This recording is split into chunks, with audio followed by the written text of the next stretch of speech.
Bonjour et bienvenue pour ce 92e épisode de Raptor Kiff. Je suis Cédric Thévenon et nous nous retrouvons aujourd'hui pour le deuxième match de la conférence. Annulons ça, recommençons. On se retrouve pour le deuxième match des demi-finales de conférence Est de la NBA, opposant les Toronto Raptors aux Cleveland Cavaliers. Cleveland mène 1-0 pour ceux qui suivent. Ils ont remporté le premier match 113-112 en prolongation. Un match très intense et on espère aujourd'hui que Toronto saura se reprendre et surtout appuyer sur le champignon et enfoncer le clou dès qu'ils ont un petit peu l'avantage. On se retrouve du coup avec les 5 de départ pour les Toronto Raptors. Il s'agit de Kyle Lowry, DeMar DeRozan, OG Anunoby, Serge Ibaka et Jonas Valanciunas. Pour Cleveland, il s'agit de George Hill, Kyle Korver, J.R. Smith, LeBron James et Kevin Love. Dans le premier quart-temps, après 5 minutes de jeu dans ce match, les Toronto Raptors mènent 12-10, mais il n'y a pas vraiment de démarcation entre les deux équipes. Ça attaque de part et d'autre. Par contre, de très belles phases défensives. À la fin du premier quart-temps, les Toronto Raptors mènent 29-26 avec un DeMar DeRozan très incisif dans cette fin de premier quart-temps. Il faut dire que LeBron James n'était pas sur le terrain, ce qui est assez rare dans les premières mi-temps. Généralement, il joue quasiment la totalité du match. Mais là... Aujourd'hui, sans doute, avait-il raison quand à la fin de la série contre Indiana, il disait « Je suis fatigué, burn-out ». Et donc du coup, voyons voir comment ça se passe. Est-ce que les Toronto Raptors pourront en profiter ou est-ce que c'est un coup du coach de stratégie pour pouvoir démarrer le quatrième quart-temps avec LeBron James sur le terrain contre les remplaçants de Toronto et ainsi créer sans doute un petit écart à l'avantage de Cleveland. On verra bien. En tous les cas, je le rappelle, le score est de 29-26 pour Toronto à la fin du premier quart-temps. Et nous sommes dans le deuxième quart-temps et 5 minutes déjà passées. Toronto qui mène 46-40 dans un match où il y a plus de points marqués que dans le précédent match pour le moment. Et les deux équipes qui se tiennent vraiment dans un mouchoir de poche, même si Toronto mène généralement de 3 jusqu'à 8 points. Cleveland, on le sent, qui est un petit peu sur la retenue. J'ai comme l'impression qu'ils ont compris dans le premier match que s'ils restaient à bonne distance, ils pouvaient facilement remonter par leur tir à 3 points et annihiler un petit peu l'espoir des Raptors sur les fins de match.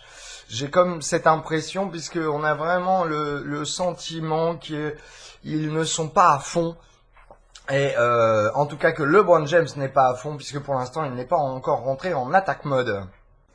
Il reste à peine 5 minutes dans le deuxième quart-temps et Toronto qui mène 54-45 et qui commence à créer un petit peu l'écart dans ce deuxième quart-temps. Maintenant, il faut continuer et enfoncer le clou, comme j'aime bien le dire. C'est-à-dire savoir passer devant et surtout ne pas laisser l'équipe adverse pouvoir réagir. Que surtout quand on a l'avantage comme la Toronto en ce moment, les pénétrations de Toronto font du mal à Cleveland qui montre vraiment ses limites en défense et donc il faut que Toronto continue de frapper je dirais l'enclume pour reprendre une expression de forgeron. Il faut continuer et enfoncer le clou réellement, car c'est ce qu'il manque à cette équipe de Toronto, cet état d'esprit de vainqueur, ce fighting spirit qu'il manque crucialement souvent à Toronto pour terminer les matchs. Il faut qu'il l'ait dès le début du match, dès ce deuxième quart-temps, prendre l'avantage, s'envoler, prendre 10, 15, 20 points d'avance pour éviter que Cleveland ne puisse revenir comme ils l'ont fait dans le premier match. À la mi-temps, le score est de 63 à 61 et nous avons eu dans les 30 dernières secondes un petit moment de flottement entre les deux équipes puisque Kyle Lowry prend une charge de la part de LeBron James et s'est appelé comme un bloc. Et du coup, Dwayne Casey, énervé, se prend une faute technique, du coup ce qui a permis à Cleveland de marquer un lancer franc, et puis LeBron James a loupé ses 2 lancers francs à la suite de ça. Cela dit, les Toronto Raptors mènent 63 à 61 dans un match avec beaucoup d'intensité, mais Toronto qui n'arrive pas à faire l'écart.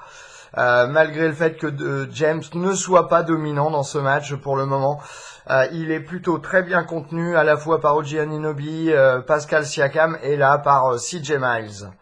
Et après 1 minute 45 environ dans ce troisième quart-temps, c'est la Bérésina en ce début de deuxième mi-temps pour les Raptors, puisque Cleveland mène 69 à 63, que Kyle Lowry vient de commettre sa 4e faute. Du coup, nous avons un véritable souci, et là, on le sent, Cleveland qui va pouvoir accélérer et LeBron James qui va pouvoir faire le boulot et imposer sa force et son physique sur les parquets et dans ce match. Et vraiment cette impression, cette sensation-là que le match est plié un petit peu. Bon, il n'y a que 6 points d'écart, je vous l'accorde. Mais c'est vraiment une sensation que j'ai, et j'avais un peu la même à la fin du premier match, et là on n'est qu'au début du troisième quart-temps, c'est pour vous dire l'inquiétude. Et 2 minutes plus tard, même pas, c'est Toronto qui est en train de couler, Cleveland qui mène dorénavant 79 à 68, et franchement la défense de Toronto n'y est pas dans ce début de troisième quart-temps. Il faut dire qu'il y a quelques joueurs avec pas mal de problèmes de fautes du côté des Raptors. DeMar DeRozan 3 fautes, Kyle Lowry 4 fautes, et cela pose problème pour contenir les pénétrations des gardes et surtout de LeBron James qui arrive à trouver ses partenaires. Et maintenant, il pleut des paniers à 3 points. Il reste à peine 4 minutes dans ce troisième quart-temps et Cleveland qui mène 89 à 78. Comme je disais, un très mauvais sentiment sur ce match, une très mauvaise sensation en tout cas concernant l'issue de ce match, puisque Cleveland qui est en train de détruire Toronto à l'intérieur, que ce soit LeBron James ou Kevin Love, ils vont et inscrivent des paniers à tour de rôle à l'intérieur et punissent les Toronto Raptors qui s'accrochent, mais c'est très difficile et on le sent, il y a comme une baisse d'intensité de la part de Toronto, que ce soit défensivement et puis comme s'ils avaient complètement baissé les bras en offense. Le ballon ne circule plus comme il faut, il n'y a plus d'attaque, et pourtant ce n'est pas la défense de Cleveland qui a réellement changé, c'est vraiment Toronto qui n'attaque plus de la même manière. Il reste un peu moins de 50 secondes dans le troisième quart-temps et Cleveland qui s'envole 98 à 83. Toronto qui n'arrive pas à trouver de solution et surtout qui est complètement stagnant en offense. Et c'est là qu'un Serge Ibaka serait intéressant, mais il ne produit plus depuis le tout premier match des playoffs où il a eu un très bon match.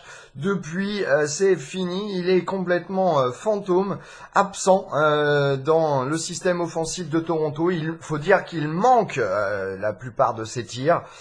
Et quand je dis la plupart, c'est qu'il doit être à genre 20% de réussite, même pas. Du coup, il tente pas, il hésite, Vraiment, c'est du très mauvais Serge Ibaka pour ces playoffs.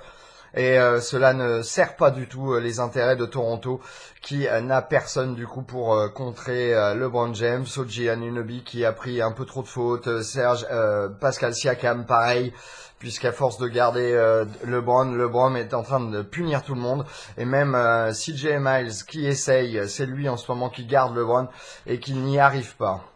Et les Raptors qui ont fourni un bon effort dans la fin du troisième quart-temps, puisqu'ils ont empêché dans la dernière minute Cleveland de marquer et sont revenus à 11 points. Cleveland mène toujours 98 à 87.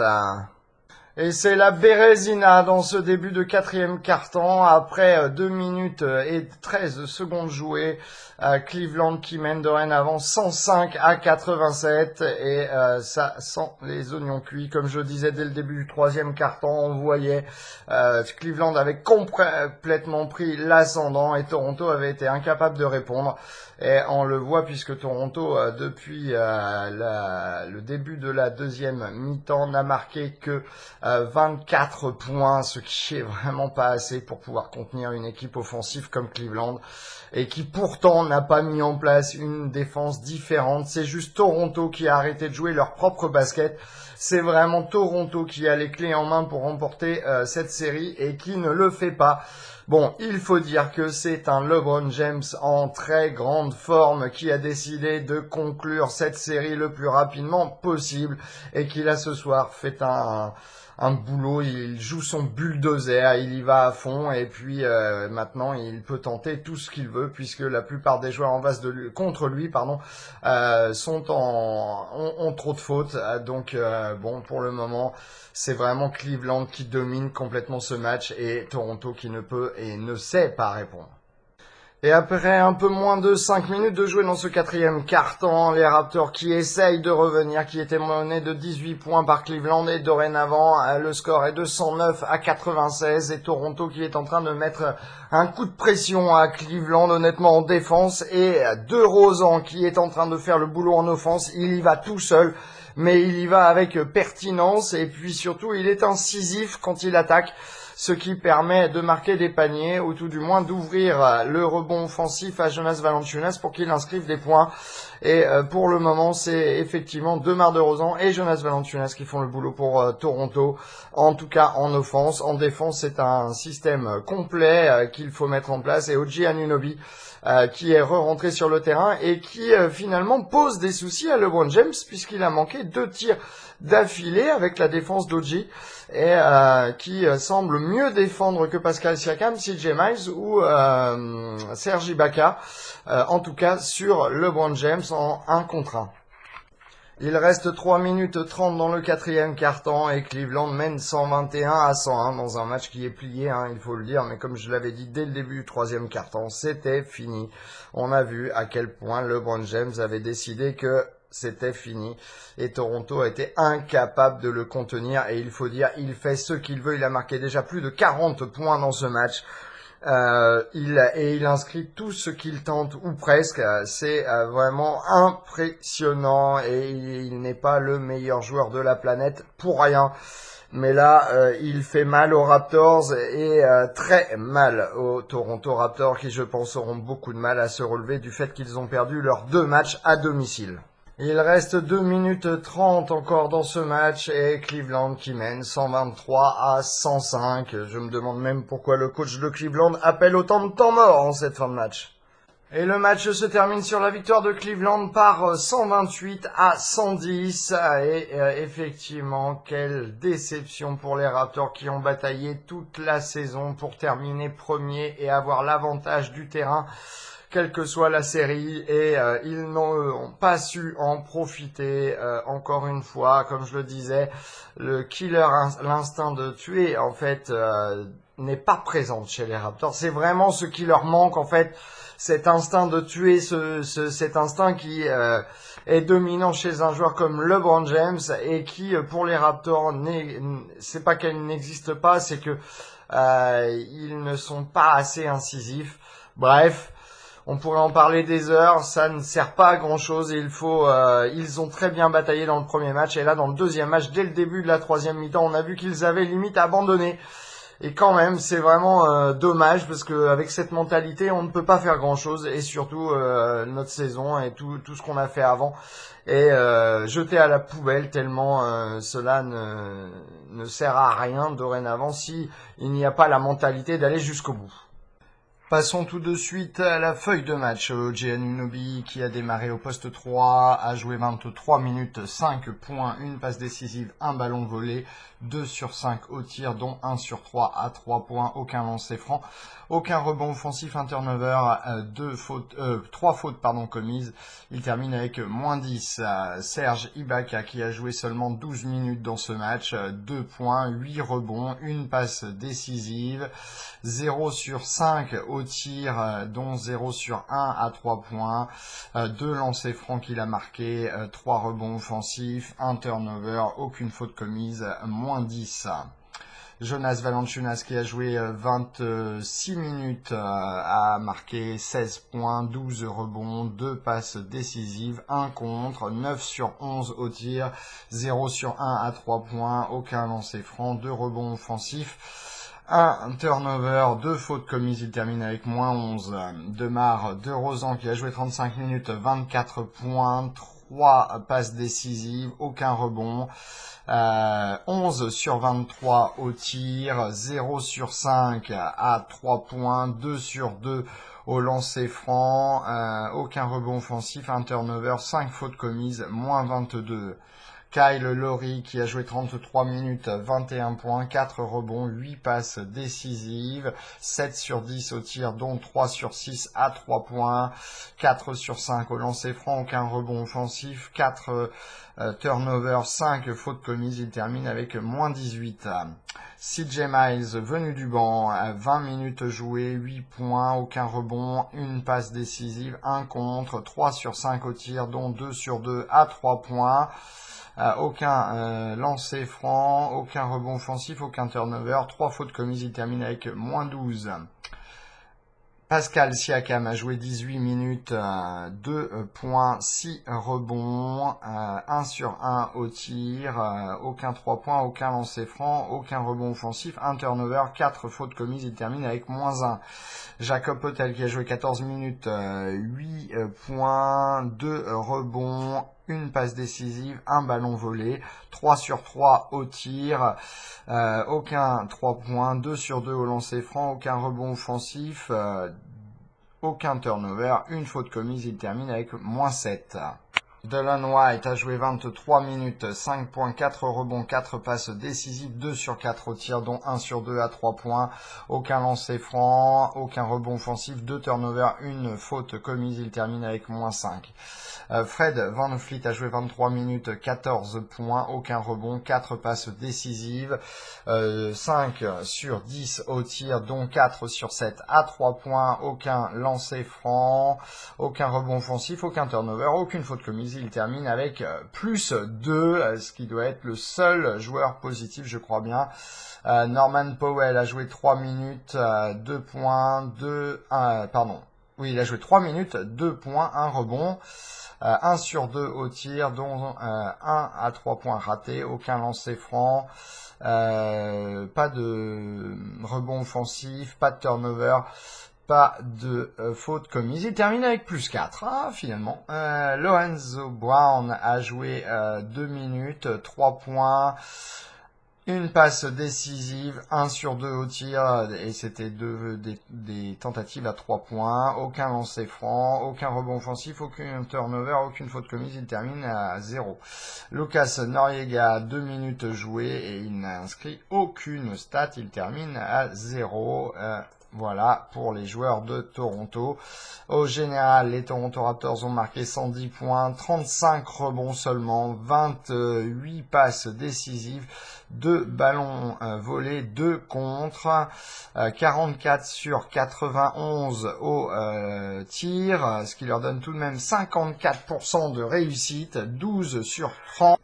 À 3 points avec un 40% du coup de réussite, 10 sur 11 au lancer franc, seulement 5 rebonds offensifs, 11 turnovers et 24 fautes commises pour Toronto. Je passe du coup à Cleveland. Je vais vous donner directement les trucs généraux de la team. Alors 128 points marqués, 34 rebonds, 25 passes décisives, 5 ballons volés, 3 contre, 50 sur 94 au tir, ce qui donne tout de même presque 60% de réussite, 11 sur 26 à 3 points, 42%, 17 sur 23 au lancer franc, 5 rebonds offensifs, 3 turnovers seulement. C'est je crois un record dans la NBA historiquement depuis je ne sais plus combien d'années, mais apparemment c'était vraiment pas beaucoup. Et 14 fautes commises par Cleveland, qui a réussi quasiment un match parfait au point de vue des stats, tout du moins. Je vous donne quand même les stats pour LeBron James, par exemple, 40 minutes, 43 points, 8 rebonds, 14 passes décisives, un ballon volé. Il a été 19 sur 28 au tir, 1 sur 3, 3 points, 4 sur 8 au lancer franc. Non, un très beau match de la part de LeBron James. Et puis Kevin Love, 35 points, 35 minutes jouées pour 31 points, 11 rebonds, 2 passes décisives, 1 contre, un ballon volé, 11 sur 21 au tir. Ou un Kyle Korver pas Kyle Korver, George Hill qui en 35 minutes a marqué 13 points. Ou un J.R. Smith qui a marqué 15 points en 35 minutes en étant 2 sur 3 à 3 points. Franchement, des très bonnes stats. Ou encore un Jeff Green qui s'avère être un très bon joueur venu du banc pour Cleveland avec en 20 minutes 14 points, dont 4 sur 6 à 3 points. Vraiment très impressionnant stat de la part de Cleveland, qui a sans doute réalisé un de ses meilleurs matchs, d'ailleurs le meilleur match des playoffs, et d'après les commentateurs américains je sais plus si c'était la TNT ou ESPN, qui disait que c'était le meilleur match de la saison de Cleveland. Il faut dire qu'ils ont quand même eu une saison plutôt mauvaise. Et bon voilà. Pour conclure, du coup, on le voit, ça a été le match, comme je disais, un peu parfait de Cleveland, où sans doute cette équipe de vétérans s'est réveillée et a mis la machine en route afin de remporter cette deuxième victoire d'affilée sur les Toronto Raptors. Voilà, du coup, je m'arrête là pour aujourd'hui, pour cet épisode. On se retrouve samedi soir pour le match opposant, du coup, le troisième match opposant les Toronto Raptors aux Cleveland Cavaliers. Et le match se déroule à Cleveland, et le match